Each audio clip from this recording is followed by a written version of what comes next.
Une table, une chaise. Dessus, un homme à l'aise écrivant une lettre. Son regard se perd devant la fenêtre. En face, il voit une femme qui boit pendant qu'un homme la bat. Ses enfants sont sûrement couchés, sa mémoire s'apprête à flancher. Sa tête se retourne de 3/4, comme celle de la femme qui vient de se manger une droite. 9 heures pétantes, il reprend l'écriture en pensant qu'elle mérite mieux que ce tocard. Il regarde soudain vers le bas car un bruit a attiré son attention.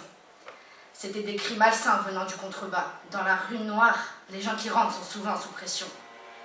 Dans la rue noire, il aperçoit un autre homme, rempli de désespoir. Un autre homme cherchant un coup d'un soir, un autre homme ayant sûrement trop bu, un autre homme cherchant à commettre un abus.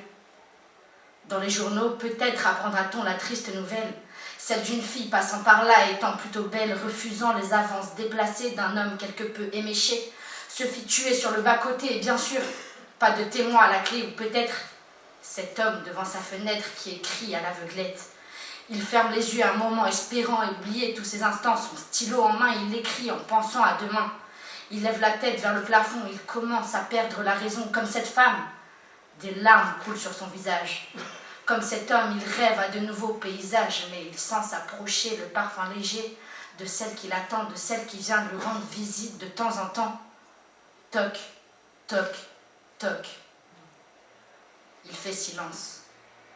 Toc, toc, toc. Il esquive la sentence, son cœur s'emballe. On entend résonner le bruit des balles. La porte s'ouvre et soudain, face à lui, un enfant lui sourit. Sourire innocent, pourtant l'homme est méfiant. Il se retourne quelques instants, quittant des yeux l'enfant pour prendre sa lettre et regarder une dernière fois par la fenêtre. Mais en l'espace d'un instant, le sourire confiant de l'enfant s'est transformé en celui de celle qui vient nous enlever. Un coup tiré, l'homme passe de l'autre côté. Un bruit sourd, un corps lourd. L'enfant a tiré, le laissant impuissant dans son propre sang, il voit son reflet. Il a beau hurler, la mort est passée et personne ne viendra l'aider. Une table, une chaise. Dessus, un homme semble être à l'aise.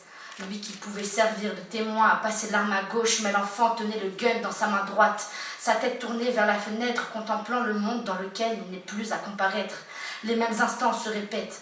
Cette femme alcoolisée tente d'oublier que l'homme qu'elle a épousé n'y va pas de main morte. Elle pousse un dernier soupir avant de s'effondrer dans un sourire. La petite mort l'a emportée loin de celui qu'elle avait aimé.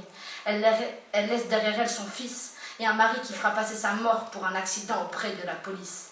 Elle a résisté tant qu'elle a pu. Pendant un moment, elle y a cru. Elle a cru qu'il s'arrêterait, mais il n'a jamais cessé. Peut-être était-ce pour l'amour du risque, lui qui n'a jamais connu les risques de l'amour. Elle sait que l'homme posé devant sa fenêtre a vu la macabre découverte.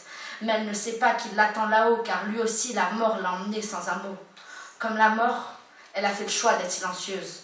Tant de souffrance, aucun mot, la peur est vue comme un défaut. À défaut d'avoir pu parler, elle rejoint celui qui ne l'a jamais aidée et pour qui la mort n'est pas à envier. Merci.